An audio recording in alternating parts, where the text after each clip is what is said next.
스튜디오 세턴과 함께하는 느바비큐 NBA 위클리 리뷰. 네, NBA 위클리 리뷰 굉장히 지금 성황리에 저희가 지금 굉장히 오랫동안 이 지금 플레이오프 모음 지금 리뷰를 하고 있는데 조회수가 저희 그 실제 느바비큐 본편보다 잘 나오고 있어가지고 이 본편이 인기가 없어진 건지 저희가 인기가 많은 건지 두 분 한 주 동안 좀 어떻게 지내셨어요? 위원님 먼저 좀 그 IOI 콘서트 갔다 왔습니다. 카메라에 잡히셨나요 혹시? 카메라에 안 잡혔죠. 전혀 안 잡혔어요. 진짜. 완전 어땠어요? 사이드 좌석이어서. 잠실인가? 잠실 실내체육관. 잠실 실내체육관. 재밌으셨나요? 왜냐면 잠실 실내체육관이 그 프로듀스 101 멤버 전원이 와가지고 핑미를 쳤던 장소입니다. KBL 올스타전 때. 좀 의미가 있죠. 위원님 아이돌 얘기하실 때 농구 얘기보다 조금 더 이렇게 얼굴에 상기되는 거는 아직 알고 계시죠? 그때 제가 있었거든요 현장에. 진짜요? 그때 그때도? 뭐 어떤 기자분의 딸의 친구가 나온다고 막 자기 봐달라고 이런 얘기도 했었고 그랬는데 근데 진짜 장관이었어요. 막 한 100명 정도 되는 인원이 한 동작으로 핑미를 치는데 대단했죠. 혹시 위원님도 그게 조금 전설의 시작이잖아요. 어떻게 보면. 좀 얹으셨나요 핑미를? 핑미를 춤출 때 그 옛날 얘기하시는 거예요? 네. 그때는 핑미란 노래도 몰랐죠. 알겠습니다. 처음 들은 거죠. 위원님 아이오아이에서 어떤 member 좋아하신다 그랬죠? 저는 나영. 나영. 네. 그럼 저 NBA에서 나영을 뽑자면 혹시 누구를? 앤서니에도 잠깐. 덩컨 너무 나이가 많잖아요. 네. 표정 하나가 없잖아요. 네. 요즘 잘 울던데. 이게 활동에 되게 감명을 받아가지고. 석주님은 최근에 생일이었다고. 네. 어제 생일이어서 연락을 많이 받았는데 인사를 제대로 못 드렸던 게 제가 어제 아프기도 했고 야근을 했어요 회사에서. 그래서 조금 정신없는 생일을 일과 같이 보냈던 것 같고 저는 이제 아스날의 역사적인 챔피언스리그 결승전 패배를 새벽 4시까지 직관을 하고 허탈하게 집에 갔던 기억이 있습니다. 경기 참 졸전이었던데요. 예, 많이 수준이 많이 낮던데요. 네. 긴장감 넘치게 지루했습니다. 네. 근데 월드컵 직전인데 축구 붐이 전혀 안 있는 것 같아. 우리나라가 막 지금 평가를 해도 막 관심도 별로 없고. 아까도 맞아요. 오늘 나 우연히 TV를 틀었는데 칠레하고 뭐 에콰도르인가 뭐 이런 경기를 하더라고요. 이건 하는지도 몰랐어. 팀들이 너무 또 많이 나오기도 하고 뭔가 맞아. 예선전을 아직 안 한 느낌, 본선이 아직 아닌 느낌이 좀 들어가지고 관심의 밀도가 많이 떨어지는 건 사실이죠. 트리니다드 토바고 이런 팀 나오는 팀들이에요? 그냥 하는 거 같은데요. 그 동네 애들이라서 부른 건가? 그런 거 같아요. 중국만 못 나오고 근데 웬만하면 다 웬만 저희가 이름 들어본 나라는 다 나오지 않았을까 그래도. 이탈리아 못 나오잖아. 이탈리아는 못 이제. 나왔잖아. 네, 알겠습니다. 석주님 저희 생일 얘기를 좀 마저 하면 누가 좀 맛있는 케이크를 보내지 않았어요? 네. 제가 또 그런 거를 좀 항상 카메라 보고 많이 어필을 해야지. 하고 싶었는데 자연스럽게 축구로 넘어가 버려가지고 그 느바비큐 PD님께서 어제 생일 축하한다고 케이크랑 어디 케이크였어요? 쳤어? 기억이 안 납니다. 그 파리바게트. 파리바게트. 가는 스타일이야 우리. 투섭 잘 안 먹고. 네, 너무 감사해가지고 35,000원짜리예요 그 케이크. 근데 사실 제가 그런 거 받으면 받은 것보다 그 순간을 되게 기억하는 편이어서 어제 아팠거든요. 사실 몸이 좀 안 좋았는데도 너무 감사했습니다. 진짜. 네. 아니 어제는 사실 어머님께 이렇게 케이크도 해드리고 미역국도 끓여드려야 되는 날이지 사실은. 위원님 너무 세대 차이가 너무. 근데 그거 맞죠. 네. 어머니랑도 아침에 어머니가 같이 고생하는 날인데 왜냐면 그렇죠. 우리 딸 날 때 제가 그 현장에 있어봐서 왔는데 진짜 어머니들이 고생합니다. 근데 솔직히 그거 저희가 애기들 입장이 안 돼봐서 그러지 나오려고 용 쓰지 않았을 거예요 애들도. 그러진 않은 것 같아요. 쓱 나오나요? 저도 어머니랑 같이 아침에 미역국 같이 먹고 했습니다. 알겠습니다. 어쨌든 두 분 이렇게 이제 근황 얘기도 이제 풍성하게 들어봤고 더 풍성한 NBA 플레이오프 얘기로 이제 넘어갈 건데 이제 정말 두 팀만 남았습니다. 이 서바이벌 무대에서 두 팀만 남았는데 저희가 본격적인 파이널 1차전 리뷰하기에 앞서 저희가 지난주 방송에서 다루지 못했던 OKC와 샌안토니오 스퍼스의 7차전 얘기를 먼저 하고 넘어가야 될 것 같습니다. 그래서 서부 컴파가 역대급이라는 얘기가 되게 많았잖아요. 근데 결과적으로는 샌안토니오 스퍼스가 오클라호마 시티 썬더를 누르고 서부지구 이제 왕자에 올랐는데 그 경기 마지막 7차전 얘기를 좀 해보고 싶은데 석준이 그 7차전 혹시 좀 지금 녹화 기준으로는 한 일주일 정도 된 것 같아서 좀 가물가물할 수 있겠으나 어떻게 좀 기억하고 계세요? 7차전에 맞는 승부가 나왔던 것 같고 특히나 저희가 지난 회차에서 말씀드렸던 부분들이 상당 부분 많이 적중했던 경기가 아니었나 싶어서 조금은 약간 뿌듯했던 감정이 있었던 것 같습니다. 일단 그때 샴페인의 부진을 예상했던 걸로 내가 기억하는데. 중요하다고 중요하다고. 말씀을 드렸었죠. 이 선수 절대 활약 못할 것 같다. 샴페인을 뽑으셨던 것 같은데. 네. 예, 중요하다라고 했었죠. 네. 위원님 저희 기억하기로는 샴페인이 이 선수 둘다 중요하다는 거는 팍스였던 것 같은데 팍스. 맞아. 네. 죄송합니다. 샴페인이 7차 터지는 거 보면서 아 진짜 인생은 모르는 거구나. 근데 그 자리에 이현중이 있어도 아, 별반 차이 없는 거 아닙니까, 솔직히? 더 잘했을 더 수 낫죠. 있죠. 네. 저 이현중 얘기는 잠시 후에 저희가 뭐 라이브 방송으로 편성할지 안 할지 모르겠지만 어쨌든 저희가 다른 형태로 전달해 드리는 걸로 하고요. 말 끊어서 죄송합니다. 네. 우선 오클라호마 시티 입장에서 보면 이제 2년 연속 파이널 진출에는 실패를 하게 됐습니다. 그래서 어찌됐든 2020년대 들어 서로 다 다른 파이널을 저희가 볼 수 있게 됐고 선수단 뎁스 붕괴가 조금 많이 아쉽게 작용을 했던 시리즈였습니다. 제일런 윌리엄스라든지 AJ 미첼이라든지 좀 보조할 수 있는 핸들러들이 다 부상으로 빠지게 되면서 그 장점이라고 저희가 말씀드렸던 벤치 뎁스에서의 이 에너지를 주전적으로 강제로 끌었어야 되는 상황이었어요. 사실 거기서 이미 샌안토니오와의 에너지 싸움에서 막 밀리는 느낌이 많이 들었고 중요한 얘기는 나중에 드리겠지만 샌안토니오가 결과적으로 훨씬 더 완성도 있는 7차전을 꺼내들면서 파이널에 진출하게 됐다라고 말씀드릴 수 있겠습니다. 성준이 집에 가서 카메라 켜고 마이크 하나 해가지고 유튜브 좀 해요. 왜냐면 되게 말을 잘하는 것 같잖아요. 저희가 이제 벌써 석수님이랑 호흡 맞춘 지도 뭐 1년이 훨씬 넘어가지만 참 말을 잘하는 것 같아요. 칭찬인데 꼭 유튜브를 좀 한번 도전을 해서 알겠습니다. 꼭 유튜브 좀 데뷔를 했으면 좋겠는데 왜 안 하는지 모르겠어요. 느바비께 집중하기 위해서. 알겠습니다. 느바비큐 거의 뭐 두 분이 이끌어가고 계시니까. 네. 위원님도 7차전 좀 어떻게 기억하세요? 7차전 오래돼가지고 기억이 잘 안 나는데 저도 사실 갑자기 기억이 좀 안 나요. 뭔가 되게 재밌게 봤던 기억이 나는데 뭔가 XJ가 분투했던 기억이 나는 것 같기도 하고 그리고 팍스가 생각보다 잘했던 것 같고요. 웬비 역시 잘했고 그 하텐슈타인하고 저쪽 빅맨으로 완전히 죽을 썼던 것이 기억이 납니다.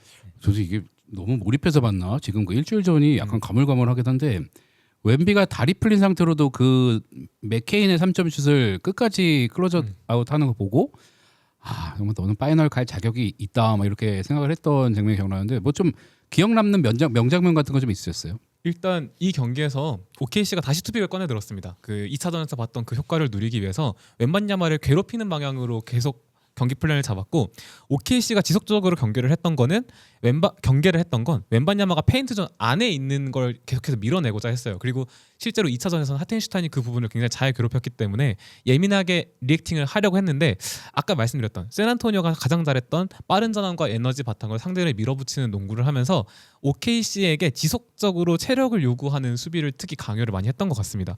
제가 좀 중요하게 봤던 거는 샴페인이 아까 말씀드렸던 샴페인이 3점 부분이었는데 특히 이 경기에서 샌안토니오가 우리가 혼 액션이라고 하는 2명 스크린을 이렇게 있고 핸들러가 탑에서 이렇게 조율을 하는 액팅을 굉장히 많이 가져갔어요. 근데 샴페니가 3점을 이날 경기에서 되게 다 잘 집어넣었었는데 그 메인 수비수였던 그러니까 그 당시 샴페니가 3점 슛을 넣을 때 메인 디펜더가 모두 다 맥케인 혹은 쉐이 길저스 알렉산더였습니다. 즉 이 하프코트 액션을 통해서 상대의 메인 핸들러 내지는 득점원을 계속해서 에너지를 빼는 작전을 들고 나왔더라고요. 그래서 초반에 그 작전들이 적중하는 걸 보면서 이 경기는 OKC가 에너지 레벨이 되게 떨어지겠다라고 생각을 했는데 실제로 쉐이 길저스 알렉산더가 후반전에 되게 못했습니다. 10개 중에 4개만 집어넣었는데 그것도 다 왼쪽에서만 집어넣었어요. 본인이 잘 공략하지 않은 오른쪽에서 여하튼 다 실패를 했기 때문에 이걸 보면서 샌안토니오 공수 양면에서 되게 준비를 오히려 OKC보다 잘 준비해왔구나라는 생각이 들었습니다. 마지막에는 OKC의 장점인 막 에너지력 같은 것도 확인하기 좀 어려울 정도로 동력을 좀 잃어버린 느낌이 좀 났는데 위원님도 혹시 좀 기억에 남는 포인트를 그래도 좀 한번 짚어주신다면 뭐 있을까요? 경기 끝나고 웬반야마 운 거 기억나는데 그거 비판 받았잖아요 오늘. 근데 그러니까 미리 샴페인 터트린 거죠. 얘네 이겼으면은 뭐 우리가 우승한 거 아니냐 이런 식으로 해서 결국 1차전을 패한 다음에 욕을 먹을 수밖에 없는 상황이 된 거죠. 사실 끝나지도 않았는데 그거 가지고 막 지금 뉴욕에 어떻게 보면 전의를 더 불태우는 짓을 한 거죠. 약간 뉴욕 입장에서 봤을 때는 아직 우리가 남았는데 벌써 울어 약간 이런 느낌으로 받아들일 수 있다라는. 웬비 약간 그럼 인성의 문제가 좀 인성의 문제가 있는 게 아니라 아직까지는 우승할 자격이 있는가 의미가 드는. 알겠습니다. 약간 의심이 들죠. 저희가 뭐 7차전 얘기를 더 해봤자 어차피 이제는 지나간 시리즈이기 때문에 어쨌든 OKC와 샌안토니오 스퍼스 얘기는 저희가 정말 많이 했습니다. 그래서 아마 그 저희가 여태까지 나왔던 리뷰 속에 정답은 다 있는 것 같고 저희가 이제 마지막 또 서부의 굿바이 팀이 된 OKC에 대한 얘기를 좀 할 건데 OKC가 이번 시즌에 73승 기록을 깬다. 뭐 리핏은 거의 맡겨놓은 어떤 상을 찾으러 가는 거다라고 평가를 하기도 했는데 결과적으로는 이제 리핏 도전에 실패를 한 팀이 됐습니다. 그래서 OKC한테는 많은 사람들이 올 시즌 좀 실패한 팀이라고 불러도 사실은 무방할 정도로 굉장히 좀 OKC 팬들 입장에서는 아쉬움이 많이 남을 텐데 다가올 오프 시즌에 OKC가 어떤 모습을 보여야 될지 두 분하고 한번 얘기해 보고 싶거든요. 위원님 OKC 오프 시즌 어떻게 좀 보내야 될까요? 지금 드래프트에서 픽을 올리려고 노력을 한다는 얘기도 있고 트레이드를 시도한다는 얘기도 있잖아요. 제가 볼 때는 일단은 그 연봉 구조상 그 홈그랜이나 제일런 윌리엄스 중에 하나는 어떻게든 처리를 하려고 시도를 할 것 같은데 받아줄 팀이 있느냐가 문제일 것 같고요. 결국 픽이 움직여야 되는 상황이 되지 않을까 싶습니다. 일단은 그 2연패에 실패한 이유는 역시 OKC를 잡기 위해서 딴 팀들이 다 노력을 했고 그렇게 하기 때문에 최근에 2연패가 안 나오는 거거든요. 결국은 웬반야마를 넘지 못하면 우리가 또 질 수 있다는 걸 아마 알았을 거예요. 그래서 빅맨을 보강을 하지 않을까. 하텐슈타인을 저는 내보내지 않을까 싶기도 합니다. 왜냐하면 하텐슈타인을 노릴 만한 팀들은 많거든요. 아직은. 예, 반대로 제일런 윌리엄스는 부상 위험이 있기 때문에 다른 팀에서 걷어가려고 하지 않을 가능성이 있기 때문에 하텐슈타인을 일단 처리를 하고 그 다음에 연봉 구조를 어떻게 하고 그 다음에 픽을 얹어가지고 그 나머지 선수 제이더비나 홈그랜을 처리를 하는 게 필요하지 않을까 싶습니다. 제이더비나 홈그랜이나 이제부터 이제 그 거대 샐러리가 시작되기 때문에 과연 그 두 선수 중에 한 선수를 처리할 수 있는 사이즈가 나올까 참 궁금하네요. 근데 제이더브 같은 경우에는 그래도 그래도 다재다능하고 요즘 각광받는 수비되는 윙이잖아요. 예. 부상만 없다면은 노릴 만한 팀이 있을 것 같고. 너무 좋은데. 예. 그래도 픽 여러 개 있는 것 중에 하나 얹어주면은 들어갈 만하겠죠. 뭐 사실 뭐 전력을 유지한다고 해도 이 팀은 괜찮죠. 어차피 베스트라서. 뭐 지금 제이더비 빠진 상태로도 세난과 7차전 승부를 벌였기 때문에 사실 또 한 번 더 달려봐도 될 것 같긴 한데 조금 애매하죠 샐러리가 지금. 그래서 석준님은 좀 어떻게 좀 예상하세요? 저도 위원님과 생각이 크게 다르진 않습니다. 저희가 클리브랜드 리뷰를 할 때 굿바이 클리브랜드를 하면서 이 팀은 당장 어떻게 변화를 해도 이상하지 않을 구조의 팀이다라고 설명을 드렸는데 이 팀은 OKC는 오히려 가진 게 너무 많아서 변화를 하지 않아도 되지만 지금 안 하면 뭔가 가장 좋은 기회를 놓치는 것 같은 느낌을 주는 것 같긴 합니다. 워낙 픽다발도 많고 좋은 선수들이 많은 타 보니까 이걸로 이제 뭘 연성하냐가 문제인데 최근 OKC가 이제 좀 덩어리 큰 선수들과의 계약 트레이드 루머가 많잖아요. 저는 이런 트레이드 루머는 이번 시즌이 아니면 또 못할 거라고 생각을 하는 게 지금만큼 황금패를 가득 들고 있는 시즌이 이제 아마 없을 거예요. 이제 안 덩어린 선수들에게 큰 계약을 주는 타이밍도 다가오고 있고 위원님께서 잘 짚어주셨지만 하텐슈타인이나 도트 중 한 명은 아마 떠나보낼 가능성이 크단 말이에요. 그러면 뭔가 큰 변화가 필요해. 그러면 이제 내년이거든요. 그러면은 이제 OKC가 특히 프레스티가 여기서 어떤 선택지를 하느냐에 따라서 또 NBA의 판도가 한 번 더 바뀌는 시즌을 저희가 보지 않을까 생각이 드네요. 이게 참 잘 나가던 팀이 이렇게 한번 미끄러졌을 때 그 후폭풍이 참 정말 심한 것 같긴 해요. 사실은 제가 아까 뭐 실패한 팀이라고 얘기는 하긴 했지만 그거 이제 OKC의 기대치가 너무 높았기 때문에 사실 그런 평가를 받는 거지. 정규 시즌 나름대로 압도적인 포스 보여주다가 플레이오프에서도 어찌됐든 샌안토니오와 끝장 승부를 벌였었는데 참 OKC도 머리가 좀 아프지 않을까라는 생각이 좀 들긴 합니다. 맞습니다. 그래도 두 분 OKC한테 점수를 굳이 주자면 저희가 이제 OKC에 들으시는 분들이 뭐 심판 판정으로 인해서 득보는 팀 뭐 이런 식으로만 너무 보지는 마시고 그냥 그 팀만 놓고 봤을 때 올해 100점 만점에 몇 점 정도는 주실 수 있는지 좀 궁금하거든요. 2연패에 실패했기 때문에 88점 정도. 88점. 그래도 후하게 주셨네요. 애매한 점수요. 지금 90점은 그래요? 안 되고 수는 아니고 우죠. 우 정도 되는. OKC한테 우는 조금 약간 자존심이 상하는 그런 거죠. 저는 97점 주겠습니다. 97점? 네. 약간 어쩔 때 되게 후하고 마지막에 갈수록 약간 좀 막 인색해지는 경향이 좀 있는데요. 맞습니다. 97점. 왜냐하면 약간 전교 1등이 한 번 미끄러진 것 같은 느낌이 없지 않아 있습니다. 그리고 저희가 다른 팀들을 얘기할 때 특히나 연봉 구조가 이상한 팀들을 얘기할 때는 이때 아니면 기회가 없는데 언제 하려고 하지라는 말을 제가 굉장히 많이 들었던 걸로 기억을 하는데 이 팀은 그렇지 않아요. 다음 시즌 그리고 그 다음 시즌까지 봤을 때 충분히 그 애프터를 계속해서 도전을 할 수 있는 팀이기 때문에 이번 시즌에는 어쩔 수 없는 정답을 틀려서 97점이었지만 다음 시즌 언제든지 100점을 내밀 수 있는 팀이라고 생각하기 때문에 97점을 줬습니다. 사실 뭐 뭐 리그에서 가장 유능한 프런트진이 또 OKC 있으니까요. 프런트진이라고 할 수 있으니까 저희가 상상한 거 이상의 어떤 또 뭐 전략으로 또 그 샌안토니오 스퍼스가 어쨌든 지금 서부지구의 왕자를 차지했으니까 스퍼스에 또 도전할 만한 또 가장 강력한 또 대항마가 아닐까라는 생각이 들고요. 이제 마지막 굿바이 팀까지 보내주고 2025-2026 NBA 시즌 최종 승자는 샌안토니오 스퍼스와 뉴욕 닉스의 이제 승자로 이제 가려지게 될 텐데 파이널 1차전이 저희 녹화하는 기준으로 1차전만 지금 치른 상태인데 저는 약간 요거 반전이었다고 봐요. 뉴욕 닉스가 승리를 원정에서 먼저 걷어냈습니다. 1쿼터부터 제일런 브런슨이 좀 아픈 것 같이 해가지고 라커룸에도 왔다 갔다 하고 이랬었는데 결국에는 브런슨이 승부를 마무리 지으면서 이제 값진 1승을 좀 거뒀는데 이것도 석준님 좀 어떻게 보세요? 1차전 105대 95로 뉴욕 닉스가 승리했습니다. 진짜 브런슨을 보면서 약간 3번 연속 말씀드리지만 평균 회계 남자입니다. 아무리 부진해도 야투 감각을 말아먹어도 중요할 때 결국 뉴욕에서 해주는 선수는 브런슨이다라는 거를 전 세계 어떻게 보면 뭐 선전포고를 한 경기라고 생각이 들었고 이 경기 뉴욕의 컨셉이 되게 저는 인상 깊었던 게 팀의 수비 색깔이 가장 확실하게 보였던 것 같아요.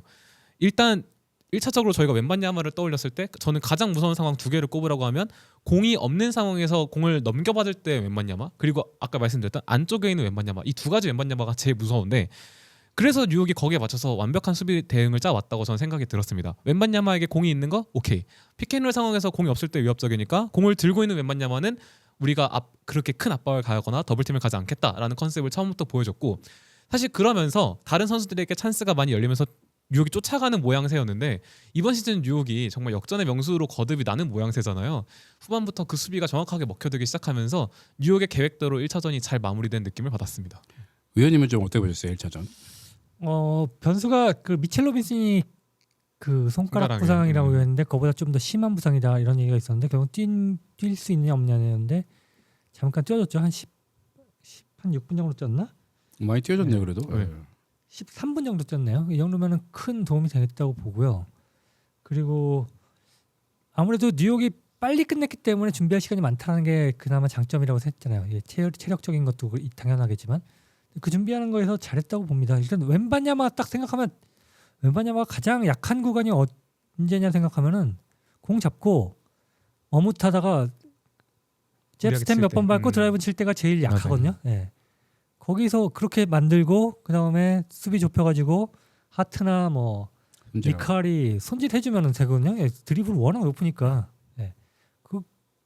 그런 식으로 해서 웬바냐마 망했다고 봅니다. 저는 망했고 뉴욕이 기본적으로 타운스가 또 공격에서는 매치업이 됐을 때 상당히 잘해줬기 때문에 결국은 나중에 웬바냐마가 하트를 막는 이런 수비까지 할 수밖에 없는 상황이 됐잖아요.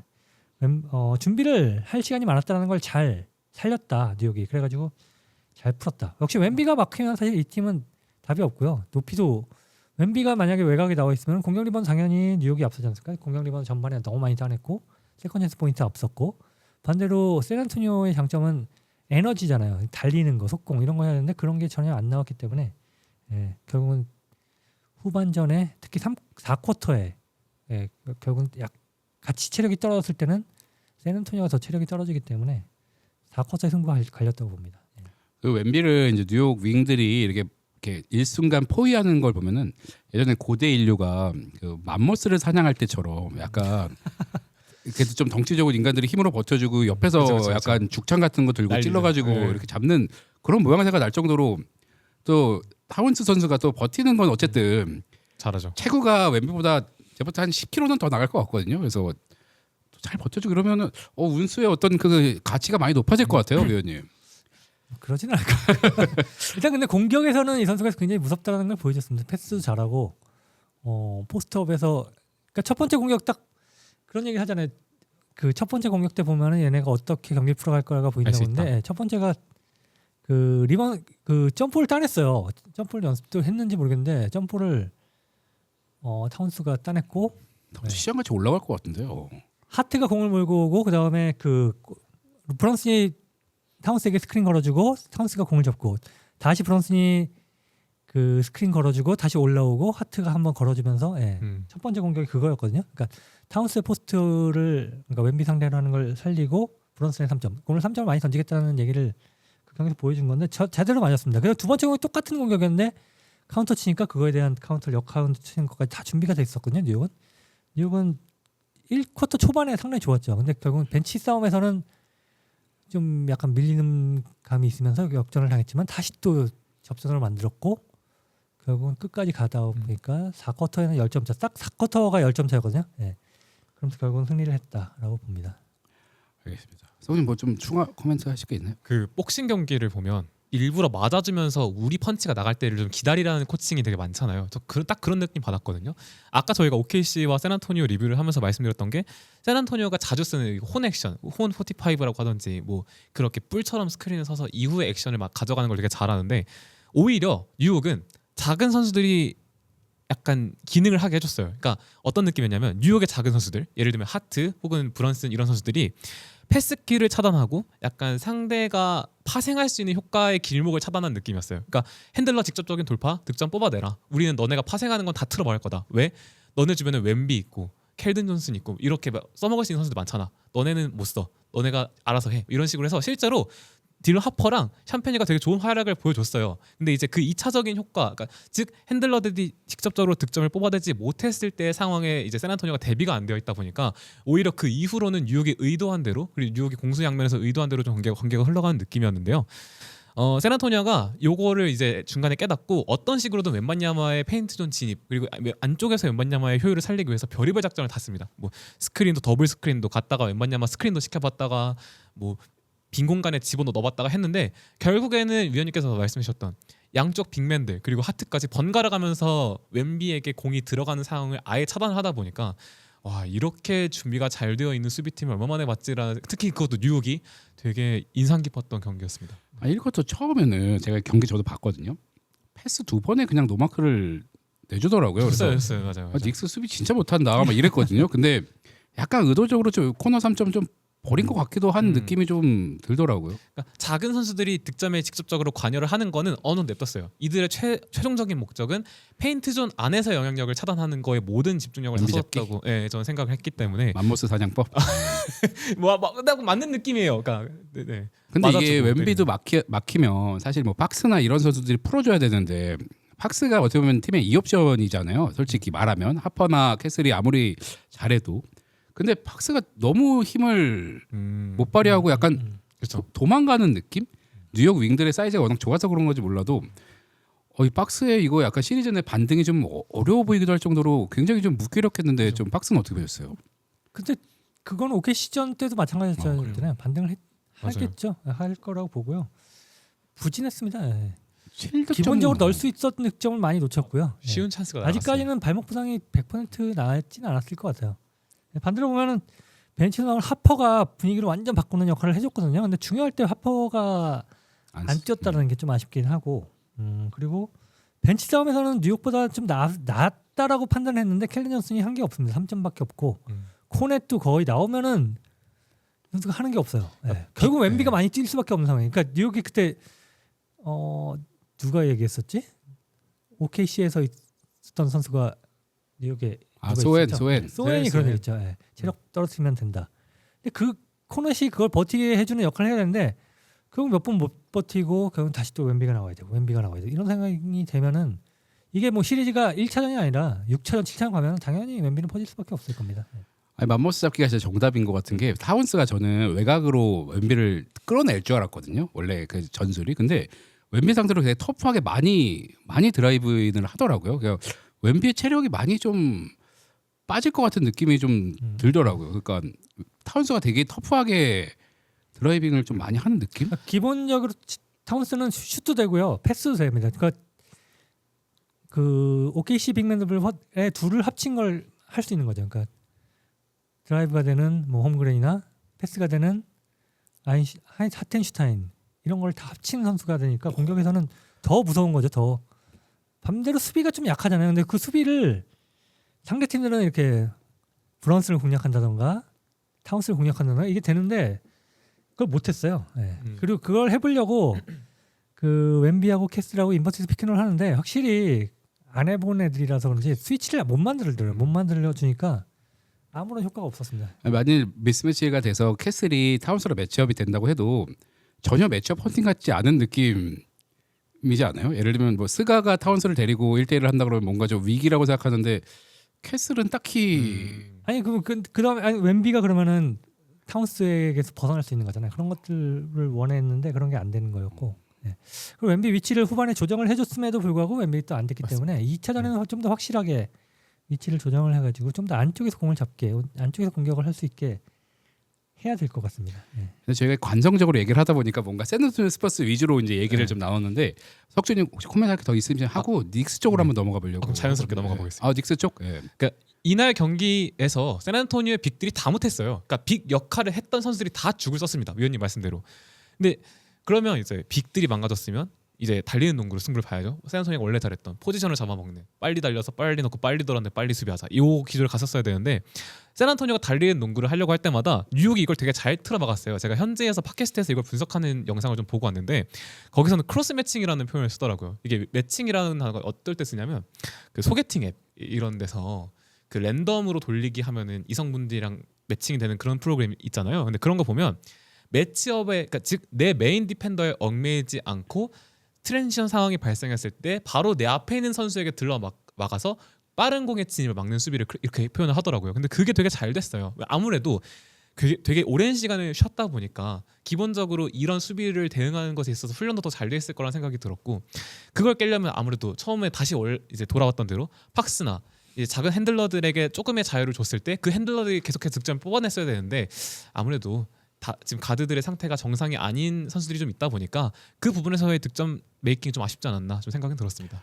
샌안의 강점을 닉스가 체력 우위를 바탕으로 잘 틀어막았죠. 약간 축구 역습 막듯이 약간 그런 식으로 네. 좀 막았다라는 거네요. 위원님은 닉스 입장에서 좀 어떤 게 주요 포인트로 승리까지 이어졌다고 보세요? 사실 닉스가 이번 플레이오프에서 수비가 평균 실점 1위입니다. 100.2 실점. 그러니까 수비가 이번엔 95점으로 막은 거잖아요. 잘 되고. 그러니까 의외로 뉴욕이 수비가 잘 됐기 때문에 플레이오프에서 좋은 성적을 거둔 겁니다. 물론 공격도 1위입니다. 118점 이상을 넣어주고 있고요. 그리고 야투 성공률도 1위고 야투 허용률도 1위예요. 근데 이번 경기에서 공격도 어느 정도 해줬지만 수비에서 너무너무 좋았습니다. 그러니까 샌안토니오가 원래는 그 수비가 좋은 팀이잖아요. 높이 잡고 리바운드 제일 많이 잡고 상대 야투를 잘 막는 팀인데 그게 안 됐습니다. 그러니까 전반에 근데 55대 48로 앞섰잖아요. 가장 큰 이유는 전반에는 속공이 됐어요. 맞아요. 네. 뉴욕이 속공을 못 막았지만 그게 결국은 어떻게 보면 체력이 떨어지는 효과를 낸 거였고 후반에는 거의 속공이 안 나왔습니다.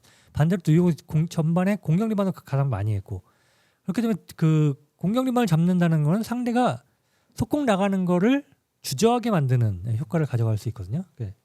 준비한 대로 뉴욕이 잘 풀어나갔다. 역시 마이크 브라운 감독이 아무래도 경험이 많고 파이널 경험을 했던 감독이기 때문에 그러니까 워낙 긴 시간 동안 상대를 분석할 수 있었기 때문에 잘 맞아요. 분석하고 나온 네. 것 같습니다. 그리고 이거는 한국 커뮤니티나 이런 데서 전혀 아무도 주목하지 않는 부분인데 그 마브랑 팍스랑 좀 알력 싸움을 해서 왜 그런 히스토리가 있지 않나요? 세크에서? 그렇진 않다고 했었죠. 둘이 마부 잘린 다음에 같이 밥 먹었다는 얘기 나왔어요. 그래 근데 어쨌든 약간 그 알력 싸움을 해서 좀 서로 약간 안 좋게 찢어졌다 이런 그런 얘기가 있었죠. 네. 세크라멘트에서 되게 잘했다가 네, 근데 그런 얘기가 있었다고 하는데 실제로는 마이크 브라운 감독이 상당히 인간성이 좋아서 웬만한 선수들과는 그렇게 사이가 안 좋지는 않다고 하더라고요. 그래서 박스 죽이기를 누구보다 잘할 수 있는 그래서 감독이지 않을까. 잘 알긴 하겠죠. 그쵸, 잘 그쵸. 알고는 있겠죠. 박스도 뭔가 본인이 이렇게 우더른한 때 좀 못했던 점이 좀 떠올라서 약간 경기 외적인 영향을 좀 믿지 않았나 뭐 생각을 하고요. 사실 제가 저번 리뷰인가 그런 얘기를 했는데 파이널 정도 되면 전술이 무의미할 수 있다. 뭐 체력 기반 바탕으로 루즈볼 하나 더 따내고 공격 리바운드 열심히 참여하고 수비 리바운드 단단히 단속하고 그러니까 이런 역할을 굉장히 잘해준 선수가 또 뉴욕에 한 명 있었잖아요. 네. 조시 하클리라고. 그 원래 별명이 조시 하클리였는데 그게 파이널에서도 거의 이 정도 활약상이면 지금 파엠도 약간 노려볼 만한 지금 그런 하트의 활약상 아닌가요? 그거는 좀 무리일 것 같고 워낙 브런슨이 워낙 잘해주니까요. 무조건 1차전처럼만 가면 브런슨이 타겠죠. 근데 14개 리바운드를 잡아냈는데요.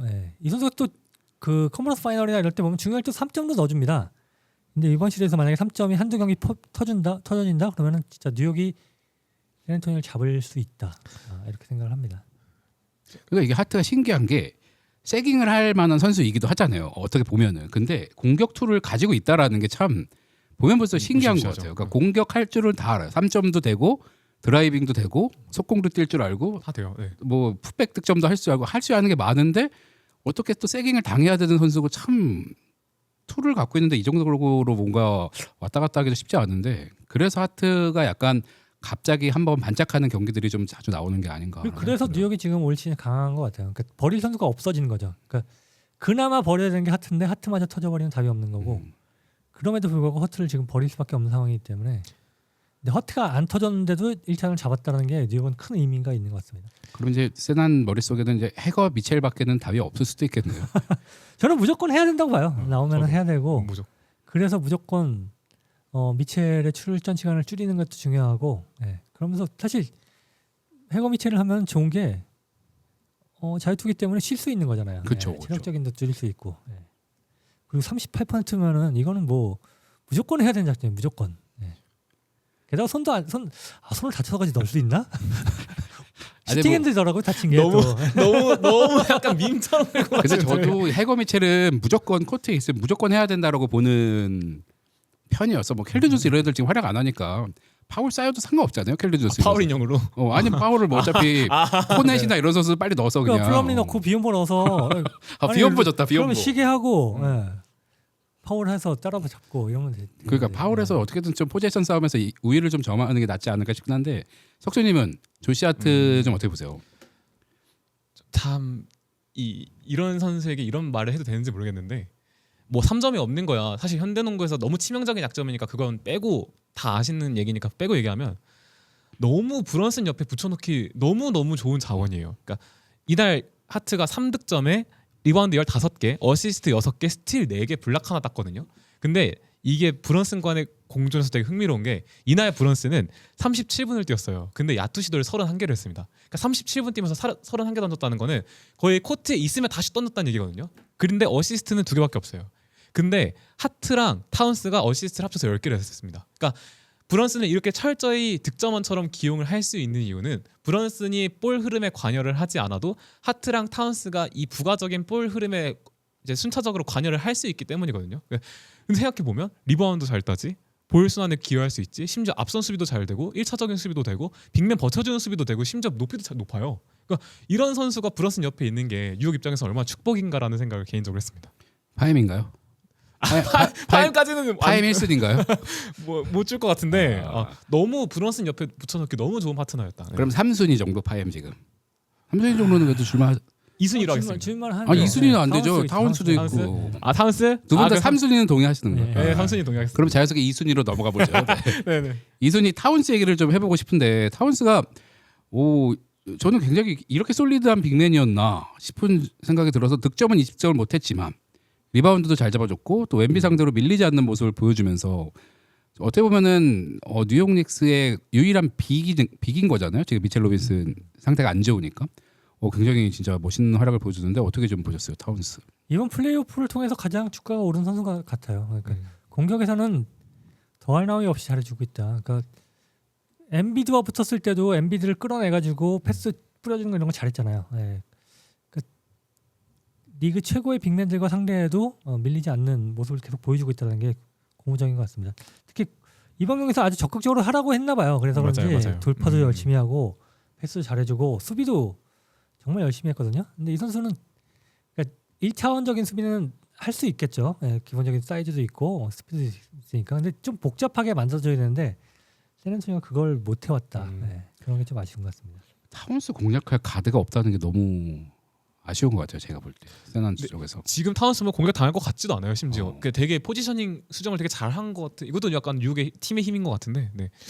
그러니까 사실 타운스를 보유한 팀의 장점은 타운스가 사실상 이제 핸들러처럼 기능을 해도 되는 선수이기 때문에 상대 빅의 활동 범위를 이 선수가 강제로 넓히는 기능을 하잖아요. 그 가운데서 타운스가 3점도 던질 수 있지만 직선적인 돌파를 해서 상대의 균열을 낼 수 있는 유형의 선수이기 때문에 공격에서는 그게 참 여러 가지로 이점을 주지 않나 생각이 들고 수비에서 지난 회차에서도 타운스 얘기할 때 비슷하게 말씀드렸던 것 같은데 이 포지셔닝하고 이 손질하는 이 타이밍이 말도 안 되는 수준으로 너무 좋아져서 사실 되게 놀랐어요. 그러니까 사실 타운스가 연차가 있는 선수고 그동안 수비가 강했던 평가를 들었던 선수는 솔직히 아니잖아요. 근데 그럼에도 불구하고 갑자기 이렇게 달라질 수 있다는 것 자체가 옆에 누가 있고 특히 또 이제 이런 아누노비나 브리지스처럼 활동량 많은 윙들이 같이 있고 감독의 지도가 있고 확실한 득점원이 있을 때 타운스가 어떤 식으로 변화할 수 있는지 베테랑의 선수도 약간 개인적으로는 정말 놀랐던 선수가 아닌가 싶어요. 네.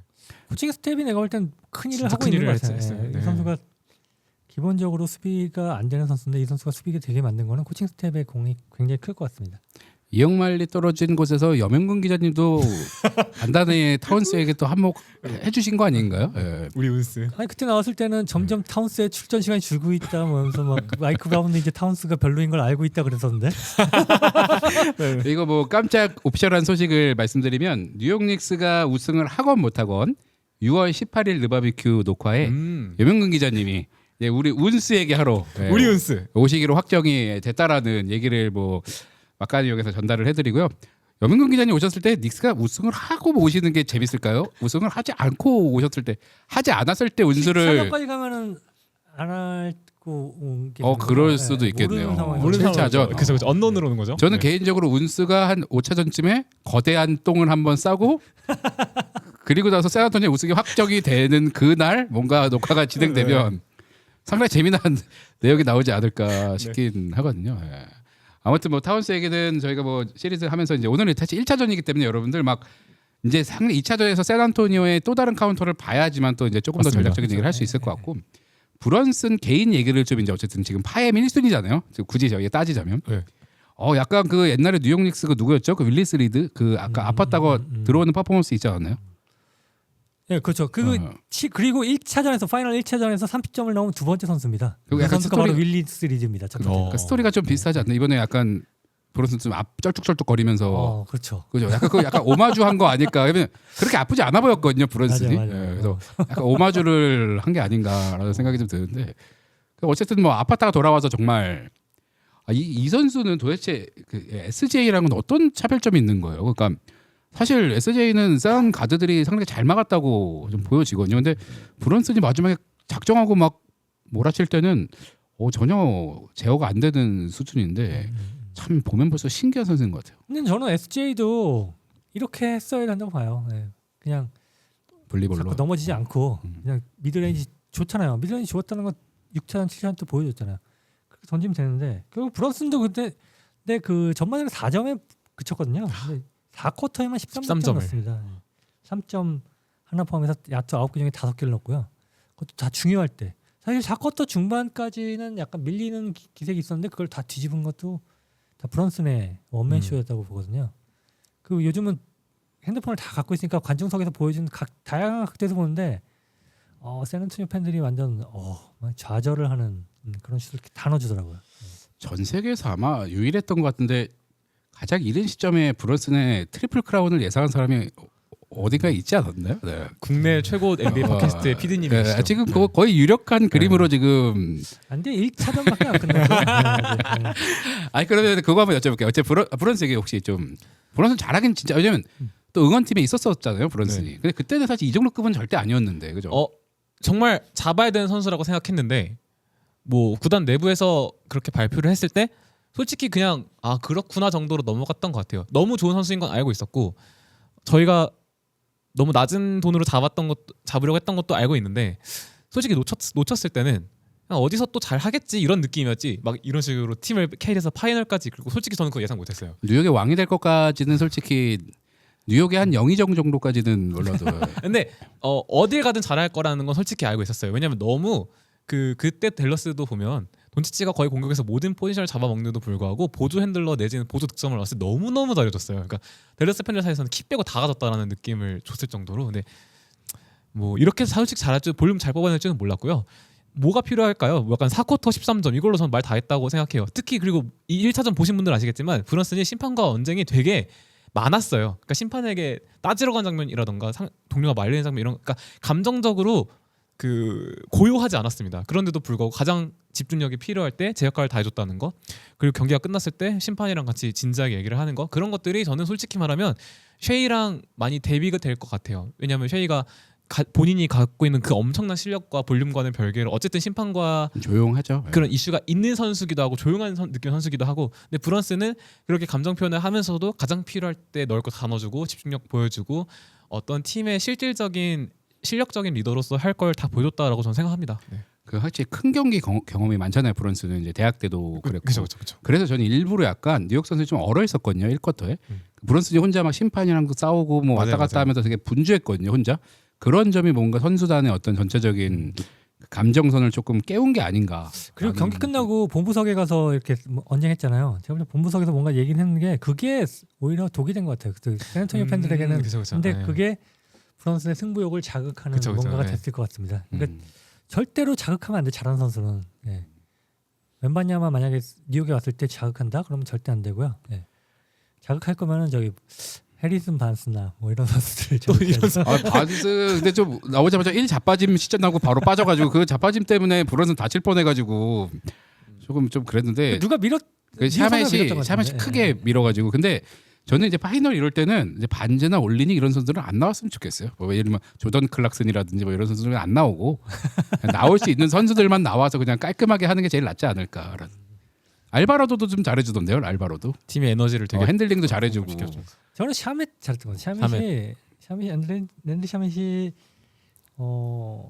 33분이나 뛰었어요. 33분 뛰면서 13득점 올렸는데 지난 그 마지막 클리블랜드와의 시리즈에서 잘해줬잖아요. 그러면서 중용을 받았고 조선 클락슨보다 더 낫다라고 판단을 한 것 같아요. 굉장히 잘해줬고 3쿼터까지 11점 넣은 게 그 어쩌면 3쿼터까지 거의 저득점 따라가는 상황이었잖아요. 거기서 중요한 역할을 했다고 봅니다. 가장 진짜 따라가는 3점을 많이 넣은 게 샤멧이지 않았나. 그 예전에 두 분이 이제 저희 딱 꼬박 1년 전에 저희 OKC랑 그 막 인디애나 막 리뷰하고 막 이럴 때 그 선수 있었잖아요. 카메론 페인. 혼자 끝에서 드리블 치다가 마지막 가서 넘어지고 얘 보낸 것도 지금 없죠. 카메론 페인은. 잘했고 근데 그 경기 이후에 못 나왔죠 거의. 네. 저 기억나는 게 이쪽에서 공을 분명히 잡아가지고 혼자 그냥 계속 드리블 치다가 상대팀 그 저기 엔드라인이라고 하나요? 맞아. 농구 엔드라인이라고 하나? 거기서 바로 넘어지면서 그래서 위원님이 굉장히 질타를 했었던 기억이 나요. 그때도 쌍욕을 받고 얘 나오면 안 된다 그랬나? 약간 이랬던 기억이 나는데 그런 선수가 없다라는 게 좀 알바로도 핸들링 잘하던데요. 혼자 빨빨거리면서. 잘 됐고 왔죠. 잘 데려왔죠. 야, 근데 뭐 1차전 갖고 뭐 저희가 막 짜내기도 참 어려워가지고 그럼 두 분이 2차전은 좀 어떻게 흘러갈 거라고 좀 예상을 하세요. 이게 뭐 예상이 쉽진 않겠지만 사실 대부분의 사람들은 2차전에서는 그래도 스퍼스가 뭐 잡지 않을까 뭐 이런 예상을 제일 많이 하겠죠. 실제로 배당도 아마 아직은 더 탑독일 테고 어떤 식의 좀 경기가 펼쳐질 거라고 보세요? 저는 근소하게 이기면 뉴욕이 근소하게 이기고 가비지를 내면 샌안토니오가 가비지를 낼 것 같은 느낌이 들어요. 가비지가 날 수도 있다. 네, 가비지가 나면 무조건 샌안토니오가 가비지를 낼 것 같고, 만약에 근소한 차이로 이제 업앤다운하면서 이긴다 그러면 저는 그건 뉴욕이 이길 것 같습니다. 왜냐하면 이번 경기를 보고 많이 느껴졌어요. 샌안토니오가 아직은 그 포지션의 연속성을 흐름을 되게 많이 타는 것 같은 느낌이 들어요. 사실 경기를 잘 준비해 왔고 더 조정을 잘한 쪽은 전 뉴욕이라고 생각이 들었거든요. 그럼에도 불구하고 1차전 그러니까 그 전반까지는 샌안토니오가 앞섰잖아요. 근데 사실 그게 뉴욕에게 저는 분명히 위험이 됐을 거라고 생각하거든요. 아무리 그런 수비를 의도하고 준비를 했어도 만약에 그 구간, 즉 작은 선수들 내지는 핸들러의 득점을 어느 정도는 풀어놓고 왼반야마를 틀어먹는 수비를 할 때 샌안토니오가 득점을 확 벌릴 수 있다면 저는 거기서 오히려 샌안토니오가 힌트를 찾을 거라고 생각합니다. 그럼 굳이 한번 좀 뽑자면 세난이 조금 가비지로 어쨌든 잡을 확률이 저는 일단은 샌안토니오로 하겠습니다. 체력이 남아있을 때 샌안토니오 한번 이길 수 있을 것 같아요. 왜냐면 세나는 사실 2차전이긴 하지만 배수의 진을 쳐야죠. 그쵸, 사실 그쵸. 홈에서 두 경기를 다 내준다라는 거는 있어서는 안 되는 일이니까. 위원님은 어떻게 좀 진행될 거라고 보세요? 이번 플레이오프는 웬비가 거의 뭐 한 경기 잘했다 한 경기 못했다 한 경기 잘했다 이런 분위기더라고요.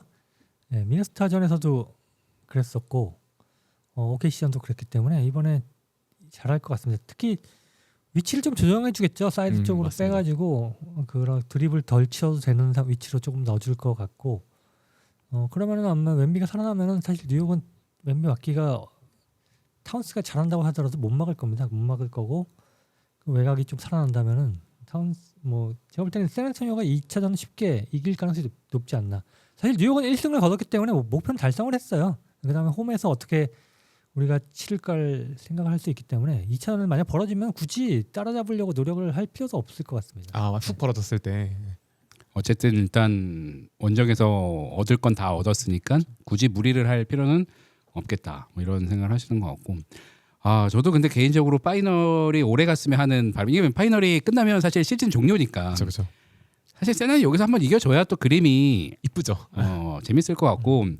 이게 어느 순간부터 저는 그게 좀 낭만이 없다고 생각이 들어요. 어느 순간부터 플레이오프가 제가 옛날에 말한 것처럼 이게 막 너무 이거 카운터 싸움 서로 가위바위보 싸움이 되면서 홈 어웨이가 중요하지 않은 느낌. 그래서 저는 그래도 낭만은 홈에선 홈팀이 더 유리하고 원정에서 이게 뭐 심판의 판정을 얘기하는 게 아닙니다. 뭔가 그 분위기. 절대적인 그 어떤 기세 이런 게 좀 있어야 돼서 그래서 예전에는 좀 그런 느낌이 났고 제가 예전에 NBA 볼 때는 괜찮아 다음부터 홈으로 돌아가 이런 게 좀 있었거든요. 근데 지금은 뭐 홈으로 가도 약간 장담 못하는 그런 상황이 있는 것 같아서 뭔가 스퍼스가 이겨줬으면 좋겠다라는 생각을 좀. 그리고 저는 그 2-3-2 시스템에서 2-2-1-1-1로 바꾼 건 잘했다고 생각해요. 사실 2-3-2 시스템에서 중간 3을 차지한 그 홈코트 어드밴티지 없는 팀이 좀 힘들었죠. 굉장히 어려웠거든요. 네.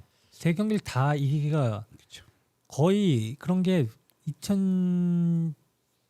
2006년도 마이애미 이전에 한 번도 없었을 정도고 그 이후에도 거의 없습니다. 그러니까 이렇게 1-1-1로 바꾼 걸 잘한 것 같고 그나마 그래서 홈코트 어드밴티지가 좀 더 영향가가 있는 것 같고요. 네.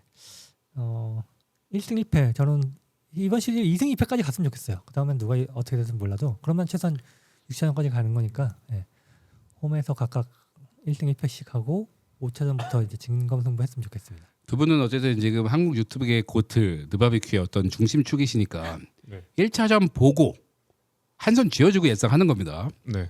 이번 파이널 최종 승자를 한번 예측을 해보실까요? 지금 1승이 뉴욕한테 가 있는 상황에서 어떻게 좀 최종 스코어를 어떻게 보세요? 위원님은 6차전 정도 갈 거라고 보시는 거고. 그 영상이 나왔지만 6차전 갈 거라고 얘기했잖아요. 스카포스터를 투입해서 1차전부터 투입을 했더라고요. 네. 그래서 1차전 뉴욕이 이겼고 여전히 저는 4승 2패 샌앤토니오 얘기하겠습니다. 4승 2패 샌앤토니오. 제가 그때 위원님이랑 반대로 가야 재밌어서 뉴욕 갔던 것 같은데 저는 어차피 뭐 재미로 가는 거니까 저는 그대로 뉴욕 가겠습니다. 지금 왜냐면 이렇게 화면을 보면 저 댈러스를 상징하는 파란색 사이에 오렌지를 품어온 거는 약간 가슴 한켠 뉴욕을 좀 밀고 싶은 게 애초부터 좀. 근데 내일 실제로 제가 그 더블 드리블님이 주최하시는 뷰잉 파티를 단체 관람 파티 보러 갑니다. 어디 내일 해요? 강남에서 8시 반에 하는데 강남에서 내일. 근데 보러 왜 갑니다. 입중계자고 왜 그랬어요? 근데 농락한 거예요 저희? 입중계를 하게 되면 이제 취소 아니. 하려고 했었죠. 근데 왜냐면 취소도 되는 거라서. 아니 덥드님하고 약속은. 그러니까 제가 관객으로 가는 거예요. 관객으로. 강남 어디서 하는데? 정확한 장소 기억이 안 나요. 위원님도 가셔도 되지 않아요? 근데 뭐 이미 찼을 수 있잖아요. 네, 아니 왜냐면 덥드님 아시잖아요. 2번 정도 알죠. 가셨으니까. 아니 자리 없으면 못 가는 거죠. 근데 만약에 위원님 왔다 그러면 막 자리가 나지 않을까요? 무슨 그래도 만약에 입중계를 하시면 이제 어차피 전 관객으로 가는 거니까 제가 빠져도 상관은 없어요. 뭐 저를 위한 자리가 아니라서 그래서 당연히 입중계. 이것도 뭐 오피셜하게 얘기해도 되는지 모르겠지만 그 덥드님이랑 카톡을 최근에 했는데 원래 한 5월 말쯤에 덥드님이 좀 괜찮다고 하면 이제 모셔가지고 이제 파이널 뭐 퓨리뷰도 하고 뭐 이렇게 하려고 했는데 좀 일정이 꼬이면서 염영근 기자님이랑 같이 좀 모시고 싶어가지고 근데 아직 덥드님한테는 지금 답변이 오지 않은 상태여가지고 제가 말하기가 좀 어렵지만 어찌됐든 닉스가 우승하면 덥드님 스케줄에 다 맞추더라도 한번 불러가지고 또 얘기를 더 나눠볼 기회가 있으면 좋겠네요. 네. 재밌으시잖아요, 워낙. 와 영상이 너무 재밌어요. 그분. 그렇죠. 두 분 혹시 또 하시고 싶은 얘기 있으셨어요?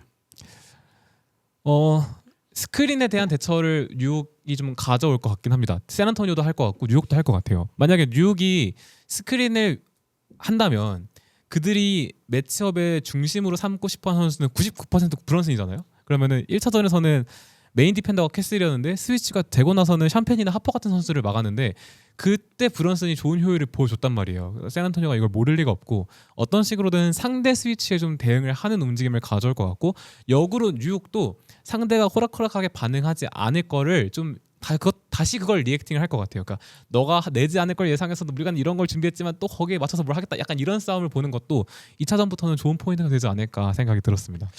위원님 카토 브라이언트를 이제 좀 아끼지 말고 적절하게 이제 제일런 브런슨 매치업을 좀 시키면 좀 어떨까요? 몇 번 시켜봤잖아요. 안 되나요? 안 됐죠. 굳이 근데 카터 브라이언트도 왠지 경기 중에 성장할 것 같은 느낌이 네, 좀 들어서 뭔가 네. 한 6차 정도 가면은 최고의 수비 스페셜리스트가 될 것 같은 느낌이 드는데 지켜보기 좀 그런가요? 아니 예. 저는 몇 번 계속 붙이기는 할 것 같아요. 그리고 공격에서 덩크 한 번 정도 해주지 않을까 싶기도 하고요. 아 덩크 한 번. 그 다음에 좀붕 떠가지고 또 수비에서 실수한 다음에 감독한테 혼나지 않을까. 아 근데 감독도 이상하게 생기고 카터 브라이언트도 이상하게 생겨가지고 샌안토니오 스퍼스. 아 죄송합니다. 외모 비하가 아니고 저도 못생겼기 때문에 뭐 그냥 얘기하는 거고. 알겠습니다. 어쨌든 뭐 두 분이랑 이제 1차전 가지고 좀 이런저런 얘기 해봤는데 저는 위원님한테 마지막으로 그거 여쭤보고 싶어요. 99 파이널 기억하세요? 네. 제가 오늘 공교롭게 녹화한 날 MLBQ 촬영을 했어요 오전에. 그래서 이제 거기 패널로 나오시는 박문수 형님이 계시거든요.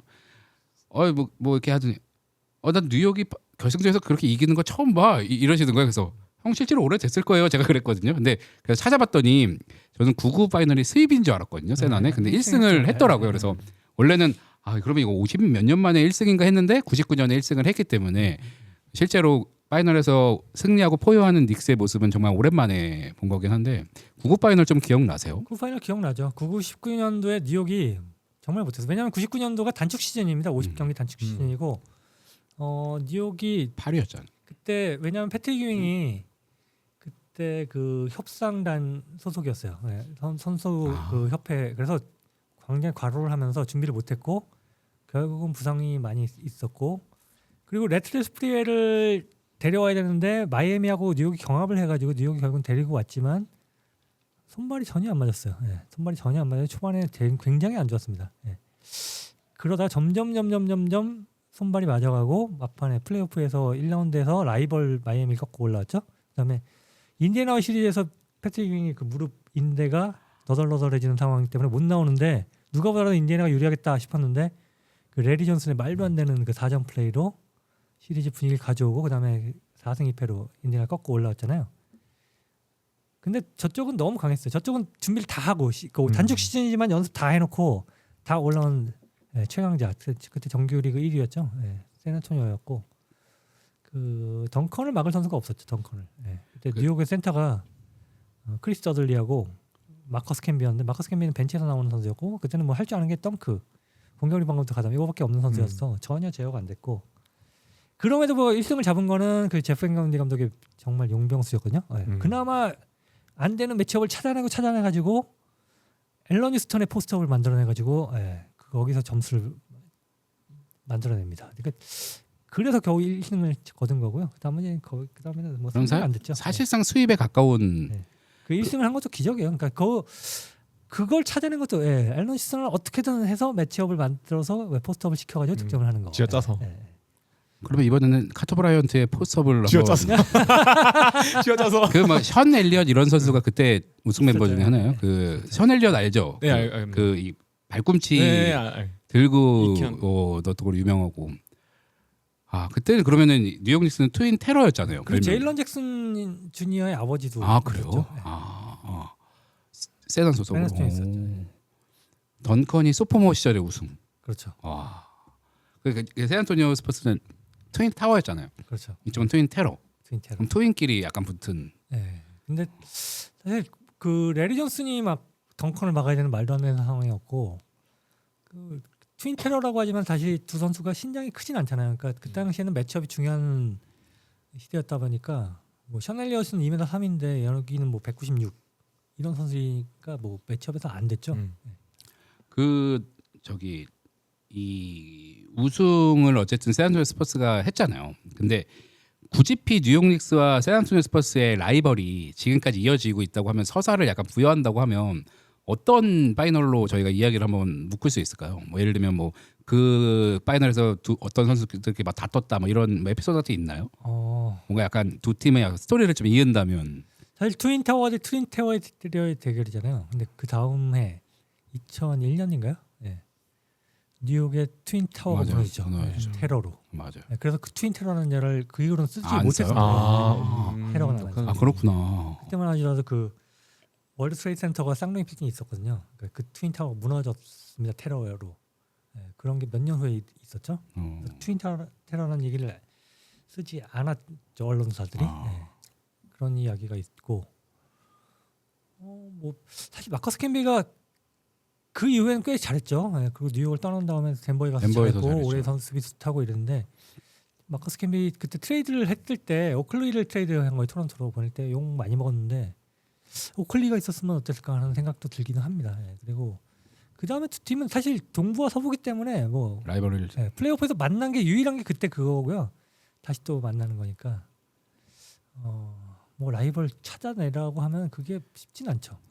사실 그때 아기가 하나 있었으면 그 아기가 지금 리그에 뛰고 있을 수도 있는데 만에 하나 어떤 선수의 아들이 뭐 이렇게 와가지고 여기 두 팀 중에 한 제일런 소속 뛰고 잭슨 준이었죠. 그러니까 만약 그 자택주가 뭐 예를 들면 뭐 스포츠 소속이라든지 뭐 아니면 닉스 소속 이랬으면 스토리가 좀 상당히 재밌게 좀 흘러갔을 텐데 저도 이 닉스랑 스포츠를 보면서 파이널이 뭔가 좀 전투적인 맛은 좀 떨어진다. 뭔가 네, 서로가 싸우고. 서로를 이겨야 된다라는 그 동기부여가 생각보다 강하지 않다 이런 게 좀 느껴져가지고 뭔가 좀 아쉬움이 좀 남아서 좀 그런 얘기를 좀 한번 해봤습니다.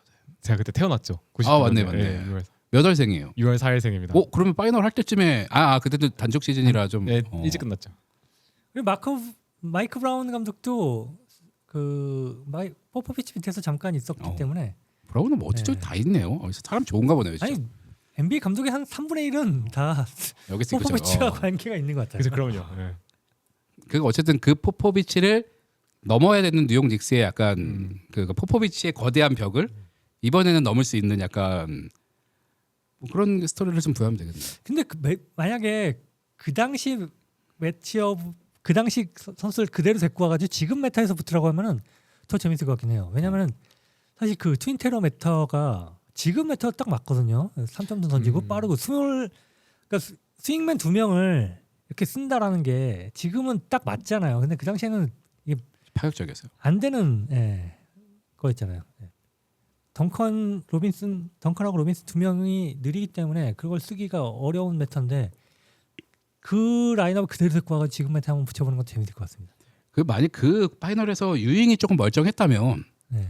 또 조금 더 나을 수는 있었겠죠. 근데 사실 뒤집기는 좀 어려움. 그렇죠. 근데 워낙 그때 그 샌안토니오의 그 트윈 타워 그 선수들이 워낙 강하지 않았나요?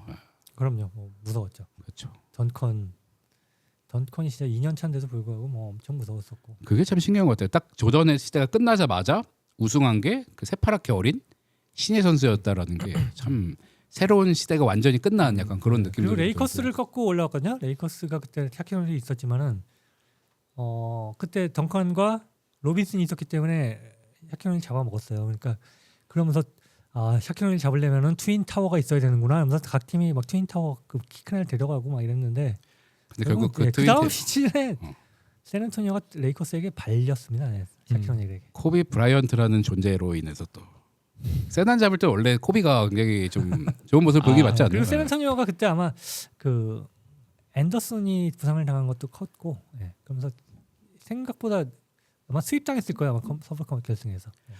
구군 뉴욕이야 뭐 어쨌든 좀 이제 언더독 정신으로 계속 이겨온 팀이니까 좀 차치하고라도 그 당시 우승팀인 구고 세난과 지금 우승을 도전하는 이 26 세난이 만약 가상의 대결을 펼친다고 하면 위원님은 어느 세난이 조금 더 강하다고 보세요? 메타가 어느냐가 중요하겠죠. 메타는 2019년 메타면은 2005년 정도쯤으로 가죠. 중간에서 만났나? 2008년 정도로 가죠. 2008년. 2008년. 2008년 무대에 두 팀을 소환한다. 99가 유리하다고 봅니다. 로빈슨이 웬비 어느 정도 제어 가능하잖아요. 뭐 웬비가 높다고 운동 능력 하지만, 좋으니까. 다 막을 수 있고. 그럼 덩컨을 막을 선수가 여기는 없어요. 그러면 샴페인 이런 애들이 덩컨 막아야 되네. 그렇죠. 4번이 제일 약하긴 하다, 그죠? 3번도 신장이 셔넬리시 2m 3인데 바셀이 막아야 되는데 2m 196인데 못 맞고. 그때 1번은 누구였어요? 구고 세나는? 그 나중에 샌안토니오 감독하고 델러스 감독했던 그 이름 뭐죠? 키 작은 선수 왼손잡이. 데이먼. 델러스 감독이었는데 이름 까먹었네. 다시 힌트 좀만 더 주실래요? 왼손잡이고 찾지 마. 왼손잡이고 키작 데이먼 스타더마이어. 네. 제가 맞춰볼래요. 델러스 감독이었는데 델러스 감독하면서 올해 감독상도 아마 탔을 텐데 최다승하고 그때 제 기억 속엔 리칼라이밖에 없어서 흑인이고요. 제가 입문할 땐 리칼라이였습니다. 저도 사실 구급은 잘 몰라서 누구였지? 2번은 누구였어요? 2번. 2번이 제일런 잭슨. 그 선수 언제죠? 데릭 존슨 주니어인가? 데릭 지터 아니 데릭 앤더슨. 데릭 앤더슨은 그 그 다음에요. 이거 모르겠다. 검색해 볼래요.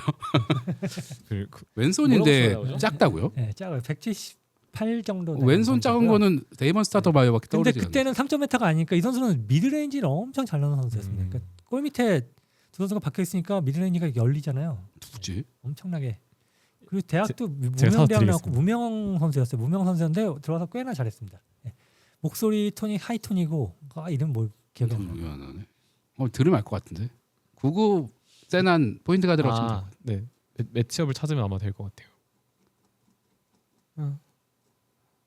좀 걸릴 것 같습니다.